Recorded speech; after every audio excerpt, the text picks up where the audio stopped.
ಮೊನ್ನೆ ನೋಡಿದೆ ಕೆಲವೊಂದು ಇದ್ರಲ್ಲಿ ಹಾಕಿದ್ರು, ಯಾವುದೋ ಒಂದು ನಿಮ್ಮ ಮೀಡಿಯಾದಲ್ಲಿ ಯಾವುದೋ ಒಂದು ಹಾಕಿದ್ರು ಈ ಸೇಲ್ ಸರ್ಟಿಫಿಕೇಟ್ ಬಗ್ಗೆ ವಿಷಯ ಬಂದಾಗ.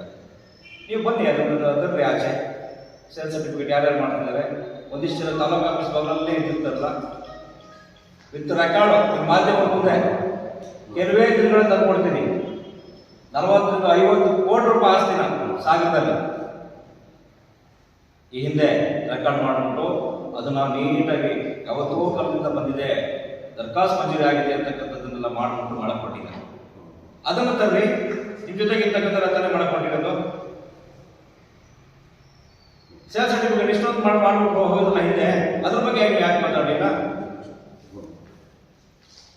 ಇವತ್ತು ವಿಷಯ ಬಂದ ತಕ್ಷಣ ನಾವೆಲ್ಲ ಒಂದು ಕಡೆ ಜನಪರವಾಗಿದ್ದೀವಿ, ಜನಪರ ಕೆಲಸ ಮಾಡ್ತೀವಿ, ಶಾಸಕರು ಜೊತೆಗಿದ್ದೀವಿ, ಶಾಸಕರು ನಮ್ಮ ನೆಟ್ಕೊಂಡು ಕೆಲಸ ಮಾಡಿಸ್ತಾರೆ, ಎಲ್ಲೋ ಒಂದು ಕಡೆ ಸಾಗರ ತಾಲೂಕು ಅಭಿವೃದ್ಧಿ ಆಗುತ್ತೆ, ಜನರು ಕೆಲಸ ಆಗ್ತಾ ಇದೆ, ಅದನ್ನು ಸಹಿಸಕ್ಕಾಗ್ತದೆ. ನೀವು ಈ ಪಾಪ ಅಮಾಯಕರು ಕಲ್ಪಾರೆ ಮಾಡ್ತಾರೆ, ಅವ್ರ ಮೇಲೆ ಹಿಡ್ಕೊಂಡ್ಬಿಟ್ಟು ನೀವು ರಾಜಕೀಯ ಮಾಡಕ್ಕೆ ಕೊಟ್ಟಿದ್ದೀರಿ. ದಯಮಾಡಿ ಹೇಳ್ತೀನಿ, ರಾಜಕೀಯಕ್ಕೆ ಈ ಕಲ್ಪಾರೆಯನ್ನ ತರಕ್ಕೆ ಕೊಡಿ. ಪಾಪ ಅವ್ರ ಹೊಟ್ಟೆಪಾಡಿನ ವಿಷಯ. ಹಿಂದೆ ಕೂಡ ನಾನು 2 ವರ್ಷಕ್ಕೆ ಪ್ರಶ್ನೆ ಮಾಡ್ಬಿಟ್ಟು ಹೇಳಿದ್ದೆ ಕಲ್ಪಾರೆ ವಿಷಯ ಬಂದಾಗ. ಹಾಗೆಯೇ ಈ ಕಲ್ಪಾರೆಗೂ ನನಗೂ ಯಾವುದೇ ರೀತಿಯ ಸಂಬಂಧ ಕೂಡ ಇಲ್ಲ. ನೀವು ಆ ಥರ ಇದ್ರೆ ನಾವು ಪ್ರೂವ್ ಮಾಡಿದ್ರೆ ನಾವು ಬೇಕಾದ್ರೆ ನಿಮ್ಮ ಹತ್ರ ನಾವು ಶರಣಾಗ್ತೀವಿ, ನಿಮ್ಗೆ ಸಂಬಂಧ ಇದೆ.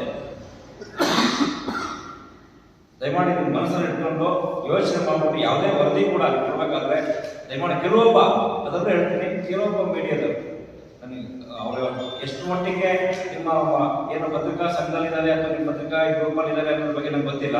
ದಯಮಾಡಿ ಇದರಿಂದ ಬಹಳಷ್ಟು ಎಲ್ಲೋ ಒಂದು ಕಡೆ ನಾನು ಒಂದು ರಾಜಕೀಯ ಪಕ್ಷದನ್ನಾಗಿ ಹೇಳ್ತಾ ಇದ್ದೀನಿ, ಪ್ರಾಮಾಣಿಕವಾಗಿ ಪತ್ರಿಕಾ ಮಾಧ್ಯಮದನ್ನ ನಡೆಸೋದು ಕೂಡ ಸಾಕಷ್ಟು ನಮ್ಮ ಚಾಲಕರಿದ್ದಾರೆ, ಅವರಿಗೆ ಇಂಥರಿಂದ ಕೆಟ್ಟ ಹೆಸರು ಬರ್ತಾ ಇದೆ. ದಯಮಾಡಿ ಅದನ್ನು ಕೂಡ ನೀವು ಯೋಚನೆ ಮಾಡಿರ್ತಕ್ಕಂಥ ಮಾತನ್ನು ಈ ಸಂದರ್ಭದಲ್ಲಿ ಹೇಳ್ತೀನಿ.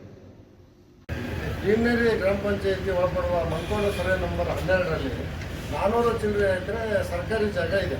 ಅದರಲ್ಲಿ ಒಂದು 50 ವರ್ಷದಿಂದ ಅಕೇಶಿಯಾ ಪ್ಲಾಂಟೇಶನ್ ಗಿಡವನ್ನು ನೆಟ್ಟಿರ್ತಾರೆ ಸರ್. ಆದರೆ ಅದನ್ನು ಮುಂದುವರ್ಸ್ಕೊಂಡು ಫಾರೆಸ್ಟ್ ಇಲಾಖೆ ನೆಟ್ಟಿದ್ದು ಬಿಟ್ಟರೆ ಅದನ್ನು ಪೂರ್ತಿ ಸಾಕಾಣಿಕೆ ಮಾಡ್ಕೊಂಡು ಬಂದಿದ್ದು ಸೂರ್ಯಗದ್ದೆ ಗ್ರಾಮಸ್ಥರು ಮತ್ತು ಆ ಕಡೆ ಭೀಮನೇರಿಯವರು ಕೂಡ ಇದ್ದಾರೆ.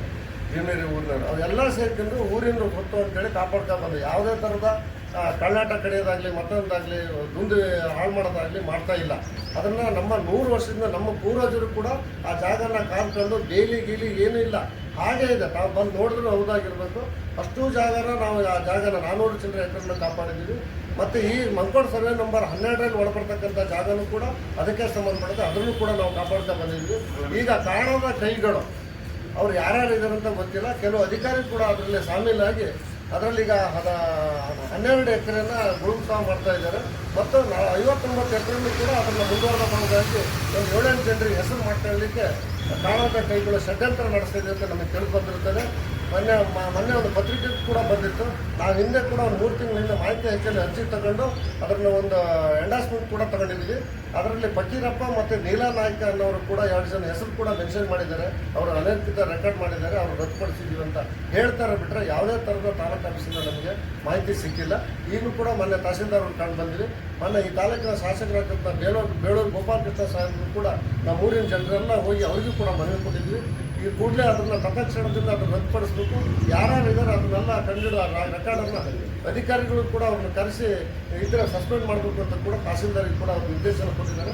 ಅದೇ ಮುಖಾಂತರ ಈಗ ಮತ್ತೆ ನಮ್ಮ AC ಸಾಹೇಬ್ರ ಹತ್ರ ನಾವು ಮನವಿ ಕೊಡ್ತಾ ಇದ್ದೀವಿ. ಈಗ ಆ ವಿಚಾರಕ್ಕಾಗಿ AC ಸಾಹೇಬರು ಇದನ್ನು ಮನಗಂಡು ಸ್ಪಾಟ್ ವಿಸಿಟ್ ಮಾಡಿ ಮತ್ತು ಮೂಲ ಕಡತನ ತಗೊಬಂದು ಅವ್ರು ಯಾರು ಏನೇನೂ ಇಲ್ಲ, ಪ್ಲಾಂಟೇಶನ್ ಇದೆ ಸರ್, ತಪ್ಪ ಮರಗಳು ಇದ್ದಾವೆ, ಅದು ಯಾರು ಕೂಡ ಹುಳ್ಳಿ ಬೆಳೆದೀನಿ ರಾಗಿ ಬೆಳೆದೀನಿ ಅಂತ ರೆಕಾರ್ಡ್ ಮಾಡ್ತಾ ಇದ್ದಾರಂತೆ.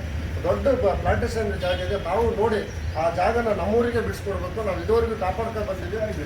ಸರ್ಕಾರಿ ಜಾಗಾಗೆ ಉಳಿಲಿ ಅಂತೇಳಿ ನಮ್ದೊಂದು ಆಸೆ ಇದೆ. ದಯವಿಟ್ಟು ನೀವು ಅದನ್ನು ಉಳಿಸ್ಕೊಡ್ಬೇಕಂತ ನಾನು AC ಸಾಹೇಬ್ರ ಹತ್ರ ಮನವಿ ಮಾಡ್ತಾ ಇದ್ದೀನಿ. 16 ಎಕರೆ ಯಾವುದೋ ಡಾಕ್ಯುಮೆಂಟ್ಸ್ ಫೋರ್ಜ್ ಆಗಿದೆ ಅನ್ನೋದ್ರ ಬಗ್ಗೆ ಕಂಪ್ಲೇಂಟ್ ಕೊಟ್ಟಿದ್ರು.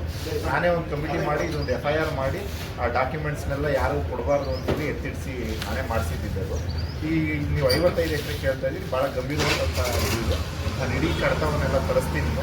ಯಾರ್ಯಾರು ಅವಾಗೆಲ್ಲ ಕೆಲಸ ಮಾಡಿದ್ದಾರೆ, ಹೇಗೆ ಡಾಕ್ಯುಮೆಂಟ್ ಚೇಂಜಸ್ ಆಗಿದೆ ಎಲ್ಲ ನೋಡಿ ಇಮಿಡಿಯೇಟಾಗಿ ಒಂದು FIR ಅದು ಮಾಡಿಸ್ತೀವಿ.